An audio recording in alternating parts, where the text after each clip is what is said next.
Hello everyone, today we are going to read glycolysis, which is one of the important process of respiration. तो glycolysis शुरू करते हैं.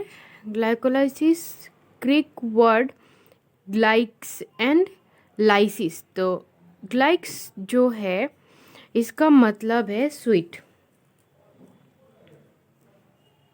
And lysis का मतलब है स्प्लिटिंग.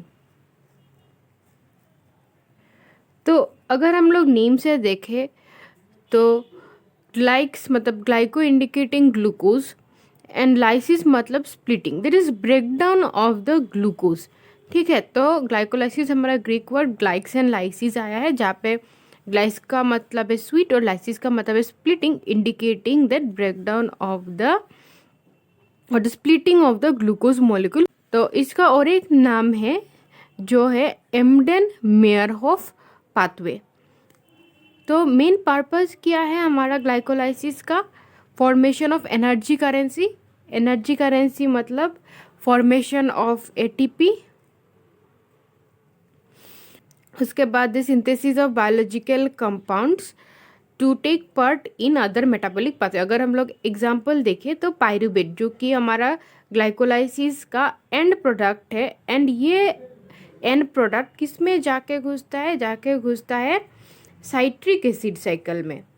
साइट्रिक एसिड साइकिल हमारा होता है माइटोकॉन्ड्रिया में, वहाँ पे भी ये एनर्जी प्रोड्यूस करते हैं. तो मेन काम है एनर्जी प्रोड्यूस करना, जो कि in the form of ATP, adenosine triphosphate, and synthesis of biological compound जो कि दूसरे मेटाबॉलिक पाथवे में मतलब पार्टिसिपेट करते हैं. तो अभी ग्लाइकोलाइसिस कहाँ पे होता है? ग्लाइकोलाइसिस का लोकेशन कहाँ है? प्रोकैरियोट्स में ग्लाइकोलाइसिस होता है साइटोसोल. यूकेरियोट्स में भी ग्लाइकोलाइसिस होता है साइटोसोल में. अब वहाँ पे हमें और एक ऑर्गेनिजम्स मिलते हैं जो कि प्रोटोजोआंस है, जिनका नाम है ट्राइपेनोसोम्स. ये प्रोटोजोआंस है और उनमें ग्लाइकोलाइसिस होता है in an organelle called as glycosome. तो हमें लोकेशन मिल गए. प्रोकैरियोट्स में साइटोसोल में होता है, यूकेरियोट्स में भी साइटोसोल में होता है, और ट्राइपेनोसोम जो कि प्रोटोजोआंस है उनमें होता है ग्लाइकोसोम्स में. तो ग्लाइकोसोम एक मेम्ब्रेन बाउंड ऑर्गेनेली है. तो अब हम लोग देखेंगे कि ग्लाइकोलाइसिस शुरू किससे होता है. ग्लाइकोलाइसिस का जो स्टार्ट प्रोडक्ट होता है ये ग्लूकोज से, जिसका फॉर्मूला है C6H12O6. एंड अभी ग्लूकोज का हम थोड़ा इन्फॉर्मेशन देख लेते हैं. ग्लूकोज क्या है? ग्लूकोज एक मोनोसैकेराइड है, मतलब सिंपल शुगर है, जो कि एक इम्पोर्टेंट सोर्स ऑफ एनर्जी है. जो हमारे सेल में जो मेटाबॉलिक एक्टिविटीज़ होते हैं उनको वो मेनली ग्लूकोज के ब्रेकडाउन से ही आता है. तो एक एनर्जी का बहुत इम्पोर्टेंट सोर्स है. ग्लूकोज को डेक्सट्रोज भी कहा जाता है. तो आपने ऑप्टिकल एक्टिविटी के बारे में सुना ही होगा.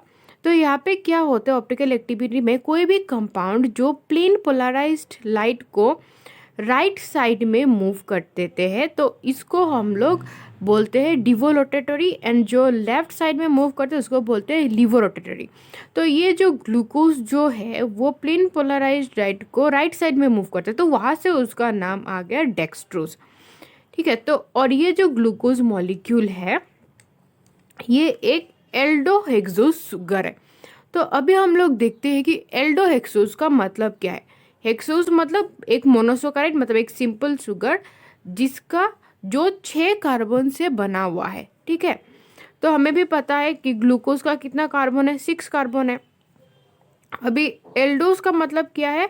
एक monosaccharide with A carbon backbone. एक मोनोसैकेराइड जिसका कार्बन बैकबोन होगा और उसका जो एंड मतलब उसका किसी भी फर्स्ट एंड या सेकेंड एंड मतलब इसका टॉप पोजीशन में क्या होगा, किसी भी एंड्स में इसमें इसका कार्बोनिल ग्रुप रहेगा. तो मेनली एल्डिहाइड रहेगा. जब भी कोई भी हमारा हाँ, एक कार्बन बैकबोन होगा। मान लीजिए मैं एक यहाँ पे बना के आपको दिखाती हूँ, सी। तो आपको बस 3 कार्बन से दिखा रही हूँ। तो उसके एंड, मतलब ये एक एंड, ये एक एंड है, तो इस एंड में, तो एल्डोज के किसी भी एंड में अगर हमारा कोई भी कार्बोनिल ग्रुप रहा, मेनली एल्डिहाइड हमें पता है CHO, तो ये डबल बॉन्ड O, ये H। तो अगर इस पोजीशन में हमारा एल्डिहाइड रहा तो हम लोग इसको क्या बोलेंगे, एल्डोज। तो हमारा क्या होता है, ग्लूकोज एक एल्डोहेक्सोज है, क्योंकि इसमें 6 कार्बन होता है। 6 कार्बन के साथ साथ उसके जो टॉप 1 फर्स्ट कार्बन में उसका क्या होता है, एल्डिहाइड ग्रुप होता है।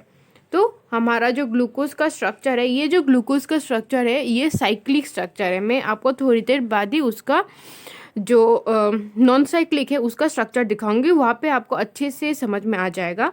तो मेनली हम लोग को ग्लूकोज के स्ट्रक्चर में क्या मिला है, 6 कार्बन रहेगा, एक एल्डिहाइड ग्रुप रहेगा और वहाँ पे हाइड्रोक्सिल ग्रुप रहेगा। एज यहाँ पे एल्डिहाइड ग्रुप जो फर्स्ट पोजीशन में रहता है, मतलब एट द टॉप एंड में रहता है, तो इसलिए हम लोग इसको कहते हैं एल्डोहेक्सोज।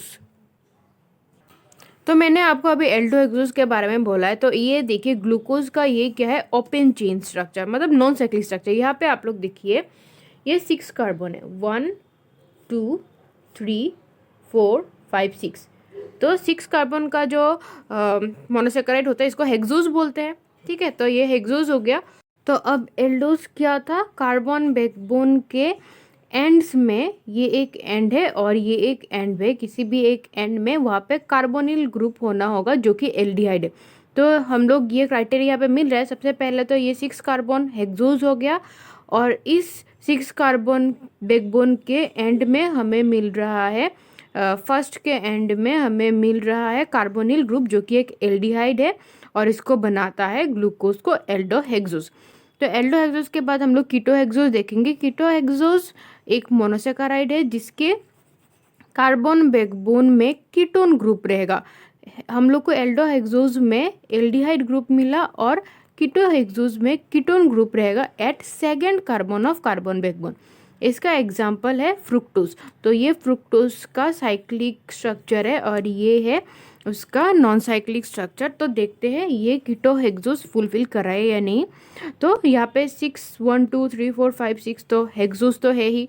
अब इसको कीटोहेक्सोज बनने के लिए उसको क्या होगा, उसका second carbon, first second carbon में उसका कीटोन ग्रुप होना होगा। तो उसका सेकेंड कार्बन में हमारा कीटोन ग्रुप प्रेजेंट है, कीटोन कार्बोनिल ग्रुप प्रेजेंट है, तो इसलिए हमारा फ्रुक्टोज जो बन गया कीटोहेक्सोज। तो अब तक हमने पढ़ा कि हमारा स्टार्ट प्रोडक्ट ऑफ ग्लाइकोलाइसिस जो है वो है हमारा ग्लूकोज। अब हम लोग देखेंगे हमारा एंड प्रोडक्ट ऑफ ग्लाइकोलाइसिस जो है 2 पायरुवेट, जो कि एक 3 कार्बन कंपाउंड है एंड एनर्जी रिलीज करते हैं in the form of ATP। तो हम लोग देखते हैं कितना एनर्जी, अब इससे एनर्जी यील्ड होता है, हम लोग को मिलता है। तो एक ग्लूकोज मॉलिक्यूल यील्ड करता है 2 ATP plus 2 ATP plus 2 NADP, मतलब 4 ATP प्लस 2 NADP। तो उसमें से क्या होता है, 2 ATP जो होता है फिर से साइकिल में चला जाता है ताकि ये ग्लाइकोलाइसिस कंटिन्यू होता रहे, प्रिपरेटिव फेज में चला जाता है। तो हमारे पास रहता है 2 ATP और 2 NADP।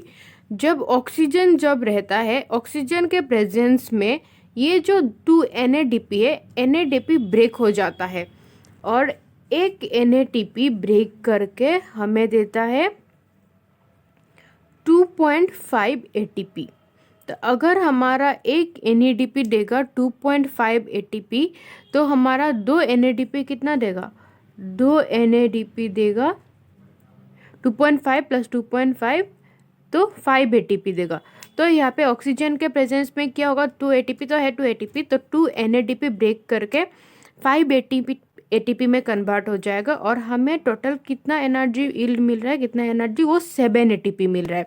ऑक्सीजन के प्रेजेंस में after glycolysis 1 glucose molecule 7 ATP देते हैं और इन एब्सेंस ऑफ ऑक्सीजन, मतलब एनएरोबिक ग्लाइकोलाइसिस में टोटल यील्ड होता है हमारा 2 ATP। तो मतलब टोटल हमें लास्ट में कितना मिलता है, 2 ATP।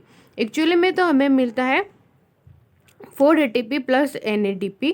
तो इसमें से क्या होता है, 2 ATP चला जाता है फिर से साइकिल में, तो रह जाता है 2 ATP, और जो NADP है वो ऑक्सीजन के प्रेजेंस में ही ब्रेक डाउन होता है। पर एज यहाँ पे ऑक्सीजन नहीं है तो यहाँ पे ब्रेक डाउन नहीं होगा, ATP नहीं मिलेगा, तो अल्टीमेटली जो रह जाता है तो वो है 2 ATP।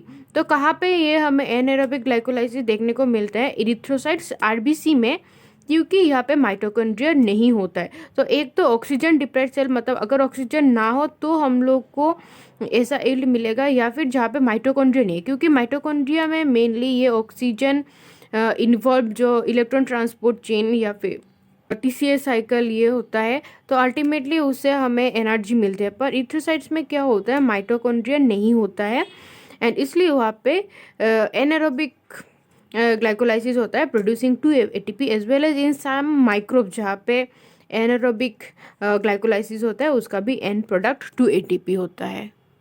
तो हम लोग फर्दर नेक्स्ट वीडियो में उसके स्टेप्स में जाएंगे और उसके स्टेप्स के कुछ फॉस्फोरिलेशन वो सब डिस्कस करेंगे।